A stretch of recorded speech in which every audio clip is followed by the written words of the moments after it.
Good solid fundamental jiu-jitsu works no matter what the situation is, whether there's a gi involved or not, whether there are strikes involved or not. And generally speaking, good grappling positions are also good striking positions.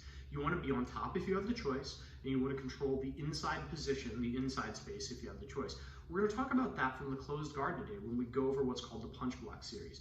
If you are on your back, if you can't get off your back, you want to have your partner trapped in the closed guard because you're going to be able to control their posture, and without posture, they can't effectively strike. So, Ilias is on top of my closed guard. And he has good posture. This can't happen.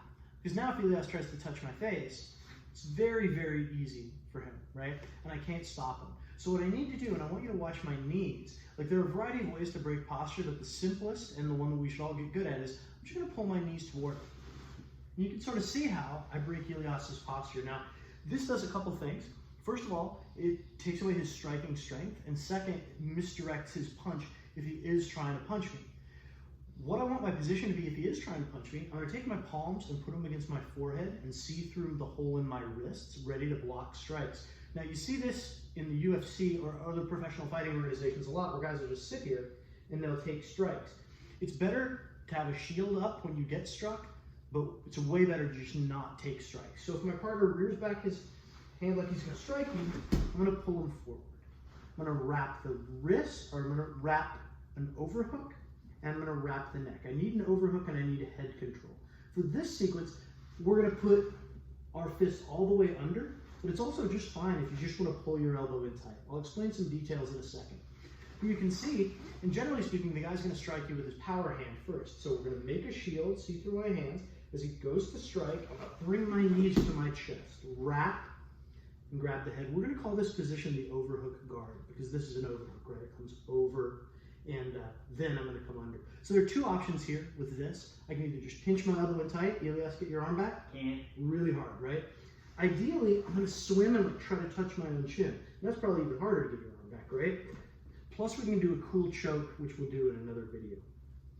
Detail on this, I like to control either the crown of the head or the neck muscle. The reason I want to control the crown of the head is if I just wrap his neck like this, like a lot of people do, Ilias posture up, if he's a strong guy, he can bring me with him, right? So let's go back down. What we want to do is we want to put our hand on the crown of the head like a Muay Thai plum, like the Thai fighters do, because now if Ilias tries to posture up, now instead of lifting me with his body, he's trying to lift me with the top of his head, and that's hard. Another option, there's a little muscle right here, and you can grab and pull the head offline. This has the advantage of disrupting his spine and also stops him from headbutting you, which can ruin your whole day. This is the root position. There's a famous fight between Mark Kerr and Fabio Gurgel, where Fabio Gurgel is controlling the fight until he gets headbutted from this position. The reason he gets headbutted is Kerr bites Gurgel's hand, and Gurgel looks up at the ref like, what the? And Kerr then headbutts him in the face. It's gnarly. And so we're going to get to that root position, the overhook guard, and then we're going to talk about how we're going to block strikes. So I make my shield. I got my closed guard. Ilias goes to punch me. Pull him forward. I wrap, overhook, and head control. The last thing I want to point out, Ilias, hold up your left hand. Obviously, this hand is free. I've taken care of his power hand, which means I'm not getting knocked out here, which is our first priority, is like, let's not take devastating strikes and get put to sleep. But obviously, Ilias can punch me with that hand as well. We'll address what to do with that hand in the next video. But for now, this is stage one of our punch block series, where we get from the closed guard to the overhook guard, where we stop our partner from posturing up and raining down strikes. Really important to keep yourself safe.